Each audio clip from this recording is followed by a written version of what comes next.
തട്ടിക്കൊണ്ടുപോയി പണം തട്ടിയെന്ന മുൻ ജീവനക്കാരുടെ കള്ളപ്പരാതിയിൽ പ്രതികരിച്ച് നടനും ബി.ജെ.പി. നേതാവുമായ കൃഷ്ണകുമാറും മകൾ ദിയാകൃഷ്ണയും കബളിപ്പിച്ച് നടത്തിയ സാമ്പത്തിക തട്ടിപ്പ് നടത്തിയതിന് പരാതി നൽകിയതിനുള്ള വൈരാഗ്യത്തിലാണ് തങ്ങൾക്കെതിരെ ജീവനക്കാർ പരാതി നൽകിയതെന്ന് കൃഷ്ണകുമാർ വ്യക്തമാക്കി. ഞങ്ങൾ പരാതി കൊടുത്തതിന് ശേഷമാണ് അവർ ഞങ്ങൾക്കെതിരെ പരാതി നൽകിയത്. തട്ടിക്കൊണ്ടുപോയി കെട്ടിയിട്ട് പണം തട്ടിയെന്നാണ് അവരുടെ പരാതി. അവർക്കെതിരെ എല്ലാ തെളിവുകളും ഞങ്ങളുടെ കയ്യിലുണ്ട്. കുറ്റം സമ്മതിക്കുകയും QR കോഡ് മാറ്റി പണം തട്ടുന്നതിൻ്റെയൊക്കെ വീഡിയോകളുമുണ്ട്. ഈ പെൺകുട്ടികളുടെ പിന്നിൽ മറ്റാരോ പ്രവർത്തിക്കുന്നു.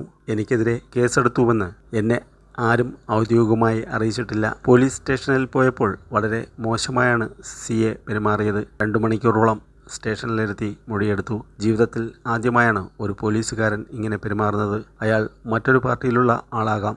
അതുകൊണ്ടാണ് ഇത്തരത്തിൽ പെരുമാറിയത്. മുഖത്തുപോലും നോക്കാതെ വളരെ കർക്കശത്തോടെയാണ് സംസാരിച്ചതെന്നും കൃഷ്ണകുമാർ പറഞ്ഞു.